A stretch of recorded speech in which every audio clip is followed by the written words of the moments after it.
I'll start with one of my favorite clips from Tales from Planet Kolkata. When was that made, Ruchir? 19... We started making it actually. The first shoot was supposed to be on the day the Babri Masjid was broken, so we got delayed by I think 10 days when all the curfews are all lifted. Okay. So we shot it across the second half of December and through January. Finished shooting, I think, some point in February. And then edit was between February and March in Bombay. 93. 93. So it was completed by April 93. Actually, late March 93. And that is a film that is it's full of film and literature references, fiction and non-fiction films and everything.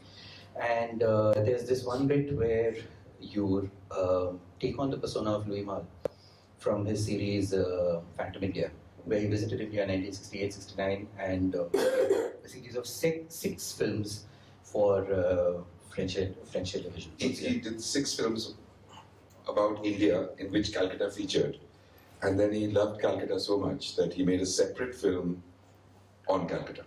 So I've chosen this excerpt from pretty much the beginning of episode 1, which is called Impossible Camera, and he spends almost the entire hour talking about how he's completely out of his depth as an outsider, as a Westerner, a white European, and a white European with a camera, so it's a Westerner twice over. And he says that in the commentary at some point in the film.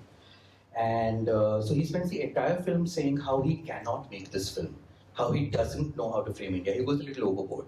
Some of it is very beautiful, some of it is beautiful also for archival reasons, because you see these things and you see these leaders much younger, everybody from Jyoti Basu to Bal Thackeray. The young Bal Thackeray talking, that's worth seeing. The whole film is worth seeing actually, but yeah, a huge sea of difference between Phantom of India and Tales from Planet Kolkata. Now if you look at it, especially with this kind of copy, the kind of things get evened out very, very interestingly, I find.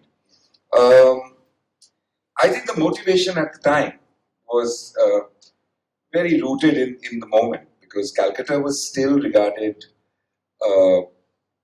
across the world and in India as the ultimate black hole, urban hell. Lagos hadn't come up. All the poorer countries in Africa hadn't developed their mega cities. It was still probably more populous than Delhi for sure, perhaps not Bombay by then. And it was still the go-to place for if you wanted to capture or collect poverty, porn, disaster safari, disease safaris, all that. Calcutta provided that.